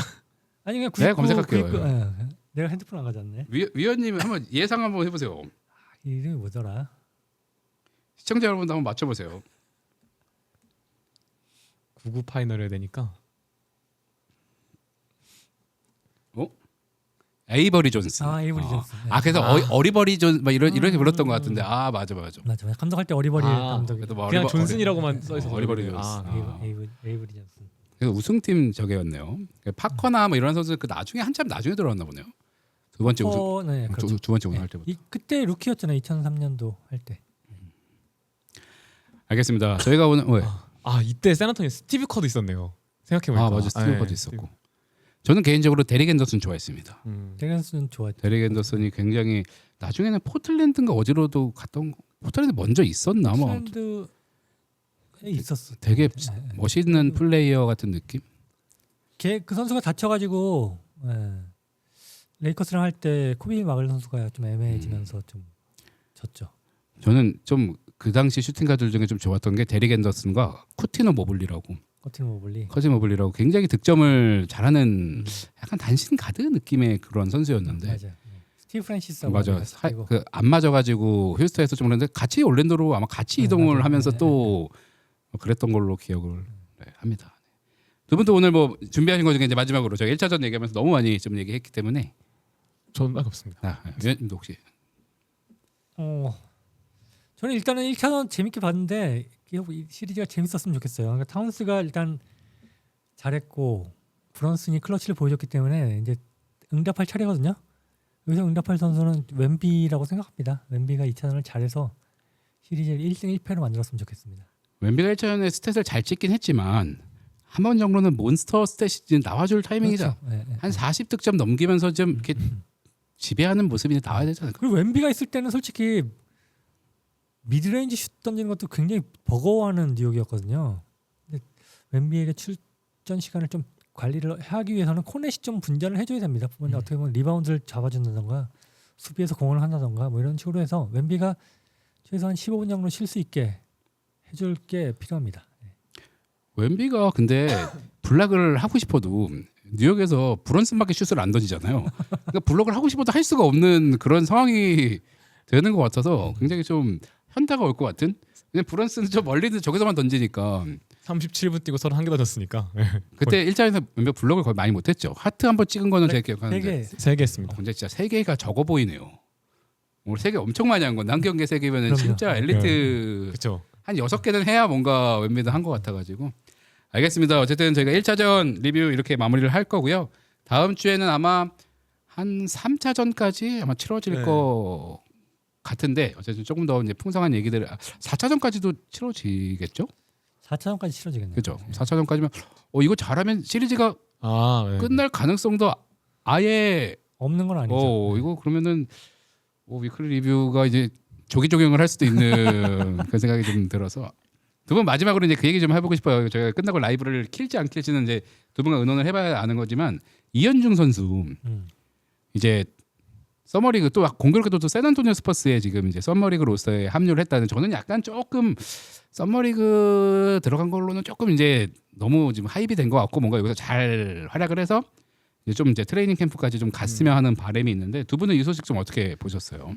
일단 이현중 선수의 세 번째 서머리그죠. 2023년 필라델피아, 2024년 포틀랜드 그리고 이번 샌안토니오까지인데 가능성은 지금이 제일 저는 적기라고 생각이 들었어요. 일단은 에픽 스포츠 그 김병욱 대표님께서 말씀해주신 내용이긴 하지만 출전 시간에 대한 질의가 있었는데 샌안토니오가 샌안토니오 측에서 우리는 그 선수에게 그런 약속을 하지 않지만 우리가 지난 다른 선수들과 투웨이 계약 그리고 다른 선수 스카우팅 했을 때보다 지금 이현중 선수가 훨씬 더 좋은 자원이라고 판단했다라고 말을 남겼다고 하더라고요. 그래서 그거 보면서 그래도 충분한 관찰이 있었구나. 뭔가 그래서 팔로우를 했구나. 네, 라는 생각이 들었고 일단 보여준 긍정적인 표본의 데이터가 아주 많은 시즌이었어서 그게 되게 이점이 될 거라고 생각했습니다. 일단 팀 친화적이고 팀 농구에 매우 익숙하고 3점슛의 강점이 있고 샌안토니오가 지금 윙 뎁스랑 사이즈가 되게 아쉬운 팀이잖아요. 그래서 그리고 젊지만 조각이 필요한 팀이에요. 그러니까 빌딩의 코어가 필요한 팀이라기보다 이미 코어들은 어느 정도 판이 짱 맞춰져 있고 여기에 도와줄 수 있는 소중한 조각이 필요한데 그 역할을 이현중 선수가 저는 굉장히 잘할 수 있다고 생각이 들었습니다. 샴페인이 자리를 약간 대체하는 것도 근데 샴페인도 진짜 잘하는 선수라서 사실 그다음에 키가 좀 작으니까. 그건 있죠. 예. 그래서 조금 더 크지 않나요, 그래도? 둘이 똑같잖아요. 2m 1cm. 아 그래요? 저, 샴페인 그렇게 커요? 샴페인이 2m 1cm. 머리 때문에 작아 보이는 거지. 190 언더, 약간 그쪽인 줄 알았는데 그렇구나. 이거 위원님은 좀 이현중 선수의 이 소식. 그 김명욱 대표 인터뷰를 저도 봤는데 거기서 여러 팀에서 문의가 왔대요. 근데 그럼에도 불구하고 샌안토니오 고른 이유는 아까 이석주 기자가 얘기한 것과 이것도 있고요. 그러니까 출전 시간을 보장을 받지 못하지만은 더 많이 적극적으로 구애를 했겠죠. 스퍼스가. 그리고 스퍼스가 좀 좋은 게 서머리 감독이 누가 될지 모르겠는데 지금 일단은 션 스위니가 올랜도로 가죠. 그리고 베키 해먼이 오면은 샌안토니오는 기본적으로 팀 농구를 하는 팀입니다. 그러니까 다른 서머리그 팀들은 지네들이 막 던지기 바쁜데 그렇지. 장기자랑 거의. 그렇죠. 그나마 샌안토니오는 그걸 덜할 팀이다. 그리고 이미 나한테 패스 안 해주고 막 하는 농구를 일본에서 해봤다. 스탠리 존슨이나 이런 패스 안 해주잖아요. 그럼에도 불구하고 또 볼륨을 쌓는 법을 알았다. 이런 거에 도움이 되지 않을까. 그래도 스탠리 존슨이 또 이렇게 약간 이현중 선수의 머리 잡고 NBA에 대한 조언도 많이 해주지 않았을까요? 그래도 어쨌든. 둘이 굉장히 친한 사이라고 자기 스탠리 존슨 누가 서정환 기자가 물어봤던데, 그러니까 왜 패스 안 하냐 그때 그랬냐 패스 많이 해준 것 같은데 그러면서 막 우리 둘이 되게 친하다고 막 그런 얘기를 했대요. 조언을 많이 했을 것 같은데 그 느바 리거로서 스탠리 존슨 제가 5순위 6순위 굉장히 상위 높은 편에서 순위였던 뽑혔던 선수로 기억하고 조언을 많이 해줬겠죠. 근데 그걸 그냥 귀담아 들었으면 좋겠어요. 저는 많이 별 얘기 아니더라도 NBA 리거들이 해주는 걸 얘기는 들어야 되고요. 피와 살이 되니. 아니면 전화해서 계속 오프시즌에도 물어보는 것도 중요할 것 같고. 근데 이게 NBA는 하도 이게 협회가 잘 돼 있어서 그런지 몰라도 MLB는 마이너리그 처우가 되게 안 좋다 그러잖아요. 근데 이쪽 뭐 서머리그나 이런 쪽은 그래도 G리그나 이런 쪽 괜찮은가 봐요. G리그도 그래요? 되게 안 좋은 걸로 알고 있는데. 그래도 막 그런 식의 썰은 거의 안 나오는 것 같아요. 뭐 메이저리그는 마이너리그 가면은 막 눈물 젖은 빵을 먹고 너무 옛날 얘기인가? 요즘은 옛날에 2019년도 LA 레이커스에 G리그에서 콜업된 선수가 있는데 그 선수가 G리그를 뛰면서 수학 강사를 병행했다. 그러니까 잉그램. 잉그램. 그래서 안정적인 차원은 아닌 걸로 알고 있습니다. 방성현 선수가 예전에 갔다 오고 이대성 선수가 갔다 왔을 때 어렵다고 했어요. 힘들다. 그러니까 모든 대우가 안 좋다 이런 얘기를 했고요. 메이저리그는 그 생활을 길게 하잖아요. 그리고 모두가 거치잖아요. 슈퍼스타들도. 근데 NBA는 슈퍼스타들은 안 거칩니다. 그러니까 우리가 G리그 선수의 인터뷰를 많이 볼 기회는 없잖아요. 그러니까 예를 들어서 르브론의 G리그 생활 어땠습니까? 이런 거 물어보기 힘든데 메이저리그는 예를 들어서 메이저리그 선수에게 물어보면 답을 해주잖아요. 1순위 선수도 몸을 만드는 시간이 또 필요하니까. 아무튼 이현중 선수 저희 오프 시즌 할 게 많네요. 서머리그 한 7월 정도쯤에 제가 알기로는 이제 하는 것 같고 거기서 이현중 선수 경기는 이제 많은 한국 이 팬들이 라이브 지금 파이널 보듯이 보지 않을까 싶고 아마 이현중 선수 뛰는 동안 그 서머리그 샌안토니오 로스터에 어떤 선수가 볼 핸들링을 맡을지 모르겠지만 그 선수는 아마 국민 역적이 돼가지고 욕을 아마 많이 먹지 않을까. 안 하면은 그 선수는 만약 NBA에 올라와도 쌍욕을 먹을. 지금 이름도 잘 모르는 어떤 뭐 선수가 있겠죠. A 뭐 이런 선수 있겠죠. 뭐. 좀 왠지 느낌이 좀 뚱뚱하고 혼자 약간 욕심 한번 부리면 이제. 만약 샌안토니오 우승했다. 근데 카터 브라이언트 이날 올 거 아니에요. 오겠죠. 어깨가 뭐 이렇게 있을 거 아니야. 또. 근데 이제 카터 브라이언트가 파이널 경험한 상태로 서머리가 오면 거의 뭐 무쌍 찍지 않아요. 거의.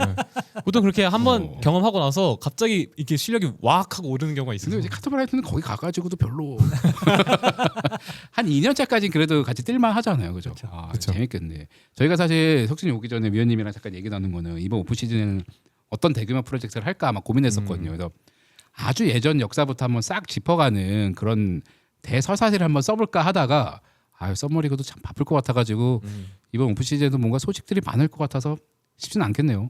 석준님은 만일 느바비케 거대 프로젝트를 오프 시즌 해야 된다 그러면 어떤 걸 혹시 해보고 싶으세요? 느바비큐라는 채널에서 해야 된다고 하면 저는 위원님이랑 그런 얘기하는 것도 좋은 과거 것 얘기? 같아요. 네, 과거 얘기.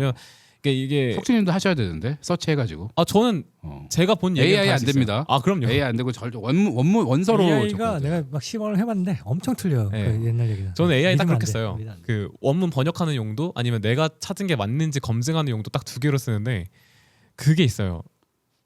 너무 정보가 방대하잖아요. 그럴수록 정보가 많을수록 그걸 직접 경험한 사람의 얘기가 되게 잘 들리더라고요. 오히려 역설적으로. 그래서 제가 볼 때는 예전 선수들 인터뷰 좀 찾아보고 그리고 그 원문 같은 거 좀 접근하고 네, 그러면 맞아요. 그리고 위키미디어 뭐 이런 데는 그 조금 정제된 정보들이 꽤 있잖아요.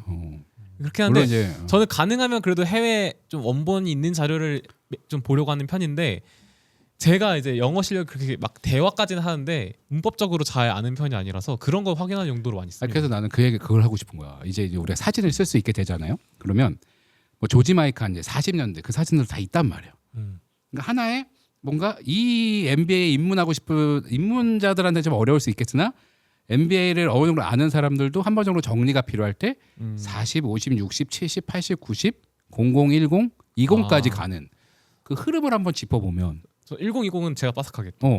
아니 다른 것도 준비를 해야지. 왜냐면 AI 내가 믿지 못하는 게 지금도 제미나이한테 한번 파이널 좀 예측을 해봐 이렇게 예상을 좀 해봤더니 디빈첸조를 주목하라 그래서 그냥 바로 그냥 꺼버렸어요. 그래서 뉴욕엔 디빈첸조를 뭐 중심으로 해야 된다 뭐 이러길래 바로 그냥 꺼버렸는데 AI 아니고 이제 한번 제대로 준비해서 그럼요. 완전 진짜 약간 다큐멘터리식으로 가능해요? 그럼요. 전 더빙도 됩니다. 더빙까지. 뭘 또 누구 조지 바이칸 인터뷰 한번 더빙할래요? 그러니까 그 뭐라고 하죠? 그 목소리 나레이션 깔아주는 사람도 있잖아요. 옛날에 성우 네, 왜냐면 제가 옛날에 그 시험관 알바했었거든요. 시험장 알바했어가지고. 시험까지 깜짝 놀랐네. 시험장 알바. 그 위원님 그 요즘 AI가 발전해서 좋은 게 옛날 그런 영상들 리마스터링이 돼가지고 되게 고화질로 맞아, NBA 맞아. 닷컴에 올리더라고요. 그래서 NBA 닷컴 어쨌든 영상에 조금 관대하니까 맞죠. 한 3개월 프로젝트로 해서 한번 진짜 제대로 한번 좋습니다. 이거를 잡는 게 좋지 않을까.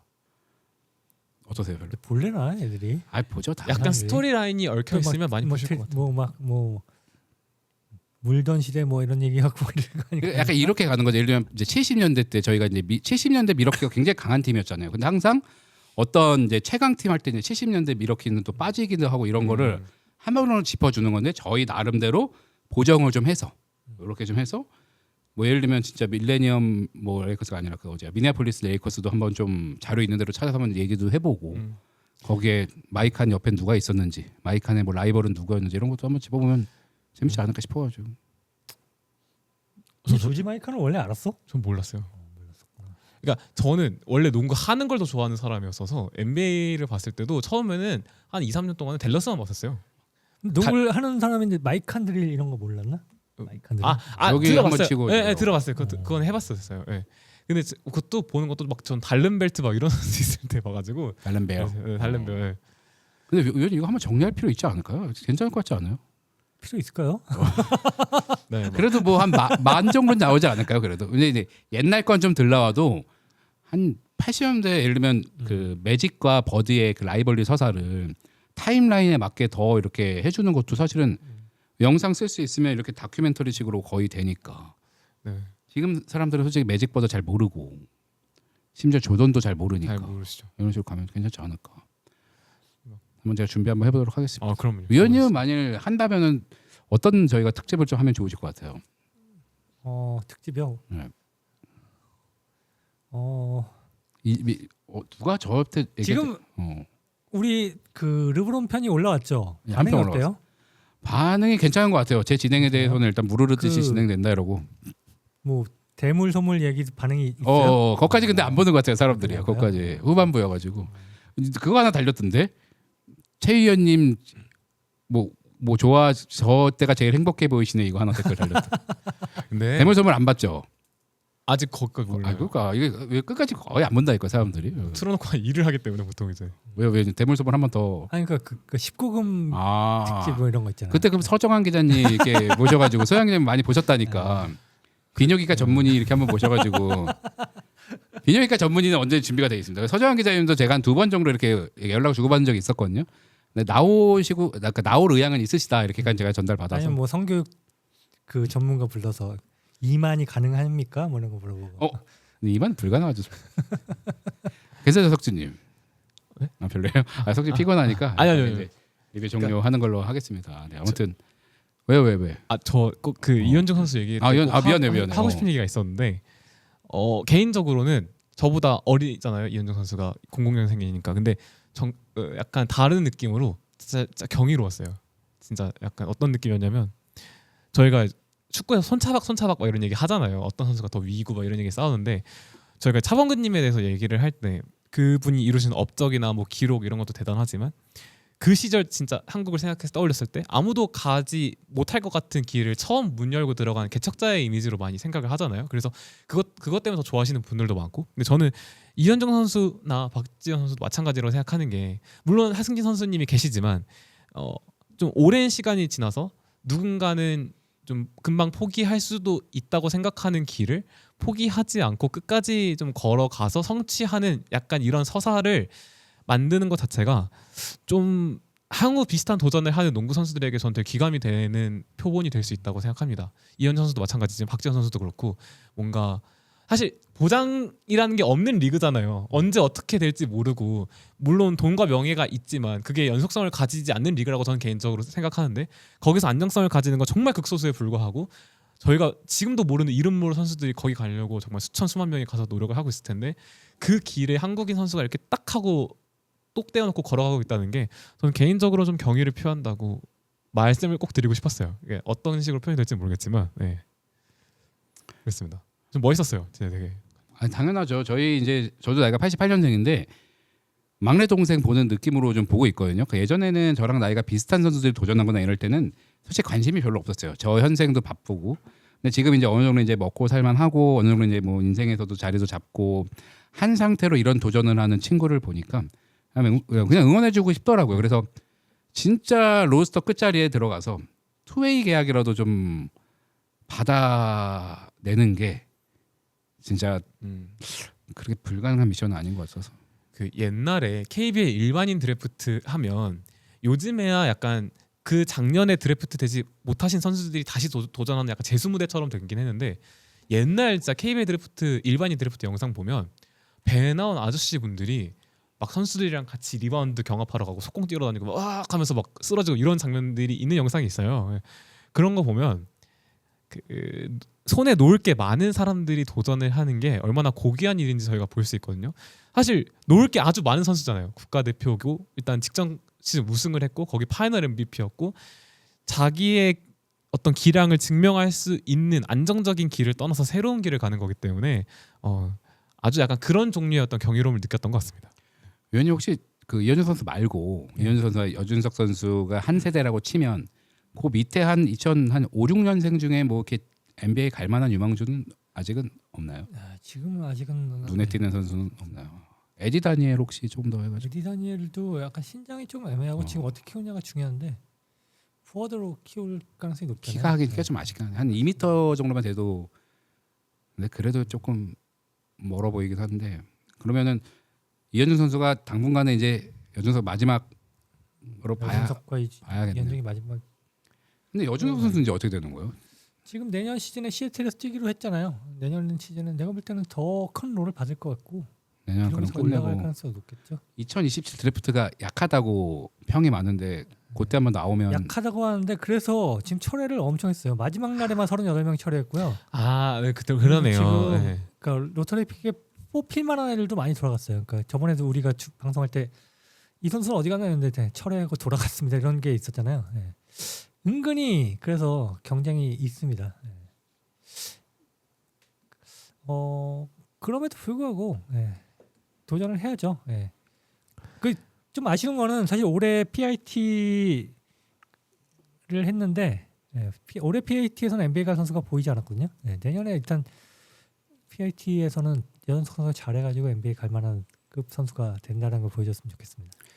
알겠습니다. 어쨌든 뭐 이현중 선수의 소식을 마지막으로 오늘 리뷰를 이제 마칠 건데, 어쨌든 이현중 선수가 조금 더 한국 팬들에게 NBA를 즐기는 그런 뭐 그 선수에게는 사실 뭐 인생의 건 도전이지만 또 지켜보는 팬들에게는 이현중 선수가 진출해주면은 하나의 또 즐거움이 감사하죠. 또 되는 거잖아요. 그래서 많은 국민들 NBA 팬들에게 즐거움을 선사해줬으면 좋겠고 그리고 그로 인해서 또 국내에서 NBA 인기가 많아지면 뭐 느바비큐도 좋은 거고 뭐 여러모로 다 좋은 거니까 이현중 선수의 그 아름다운 도전을 저희는 계속 응원할 거고요. 언젠가 한번 또 시간이 되면 김병욱 대표님 모셔가지고 너무 좋죠. 이현중 선수 특집을 한번 드디어 이현중 선수가 NBA 진출했습니다를 말하면서 그 특집을 진행하면 그 뒷이야기도 들을 수 있고 참으로 재미난 그런 방송이 될 거라고 지금부터 기대하면서 갔으면 좋겠고요. 여준석 선수까지 가서 2명 같이 갔으면 좋겠고 일본은 되게 부러운 게 사실은 NBA 팬들에게는 의미 없지만 일본인들끼리 붙는다는 게 막 되게 관심이 가잖아요. 일본 애들은 코리안 더비. 우리도 여준석 대 이현중 뭐 나올지 안 나올지도 모르지만은 두 선수가 붙는다 이런 게 관심이 좀 갔으면 좋겠습니다. 뭐 달튼 커넥트부터는 잘할 것 같은데 뭐 달튼 커넥트 이런 애들보다는 뭐 잘할 수도 있을 것 같은데 뭐 달튼 크넥트는 레이커스 안 갔으면은 좀 더 낫지 않았을까. 오히려. 네. 저는 개인적으로 달튼 커넥트보다는 이현중 선수입니다. 달튼 커넥트가 한 살 어리긴 해요. 네. 달튼 크넥트가 대학교 때는 진짜 괴물이었어요. 아 진짜요? 네. 5학년인가 맞추고 맞아요. 들어왔던 것 네. 같은데요. 그러니까 여준석 선수 똑같은 거잖아요. 여준석 선수 나이 많다. 이렇게 말하면 좀 힘 빠진 소리겠지만 그렇죠. 근데 아니야, 어리지가 이번에 않으니까. 그 드래프트 특집 때 얘기했지만은 약살 랜드버그 선수 6년 다녔고요. 네. 지금 내년 시즌에 9년째 뛰는 선수가 하나 나왔습니다. 네, NCAA 9년째 뛰는 선수 나오고 뭐 그 선교 활동 갔다 와가지고 거의 뭐 7년 마치고 들어온 선수 이번에 드래프트 나오잖아요. 그런 것처럼 뭐 나이는 중요하지 않아요. 나는 실력이 그럼요. 중요하기 때문에 아무런 그렇죠. 문제 안 됩니다. 알겠습니다. 저희가 그 미리 또 오피셜하게 말씀드리면 저희 주장훈 NCAA 주장훈 기자님과 함께 또 녹화를 한 2026 드래프트 특집 편이 원본만 4시간 26분이 나왔습니다. 그래서 그거 아마 잘 말아서 왠지 임박해서 올릴 것 같아요. 드래프트 임박해서 올라갈 것 같은데 어쨌든 그거 굉장히 또 뭐라 그럴까? 여러분들이 이 드래프트를 즐기는 하나의 약간 지침서 같이 좀 될 수도 있을 것 같아서 그 컨텐츠 올라가면 재밌게 좀 봐주시면 좋겠다는 말을 마지막으로 오늘 저희 NBA 그 느바비큐의 위클리 리뷰는 이렇게 마무리하도록 하겠습니다.